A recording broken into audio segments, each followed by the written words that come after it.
ganda rito, oh, guys, oh. Di pa nararating to ng tao, kaya sariwang-sariwa pa yung lugar na to. Virgin na virgin pa yan, no? Solo mo yung ganitong lugar. Eto, may bundok pa dyan. Oh. May dagat, may bundok. Diba? Oh. Distansya, Lingayen, Pangasinan. Kung mga Maynila, galing ng Cubao, 5 hours to 5 hours. Kung mabili, 4 to 5 hours. Pero sulit yung ano mo rito, punta mo. Sulit ang punta mo rito. Ganda.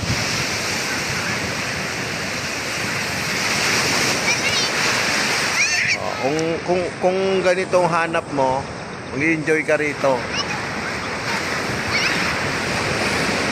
Gusto mo ng peace? Gusto magmuni-muni? Oh, dito ka lang.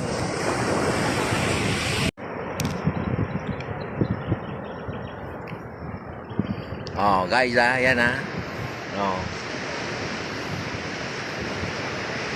Kitang-kita nyo naman, Kitang-kita nyo na, nakikita nyo na, oh. Napakaganda, oh. Ha? Oh. Ako, nakaupo ko rito sa buhangin, oh. Oh. This is nature. Doon sa bundok. Ay yung pinsan ni Beth pumunta ron sa bundok, yung asawa niya, oh. Iniwan na siya, oh. Ayan, oh. Kaya wala na siyang magawa, oh. Wala na, iniwan na siya. Sabi sa inyo, lang forever, eh. Iniwan na siya, pumunta na ng mundok na. Ganda ng bundok, oh. Tingnan nyo.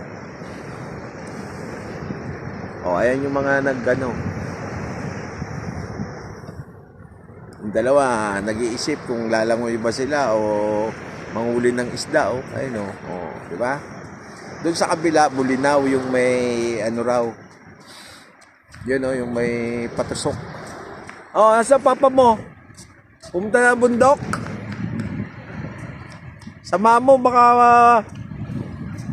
makagat yun ng ahas. Ganda, oh. Woo!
One, two, three. Maraming salamat sa sponsor ni Joel's Choice. Yee-hoo!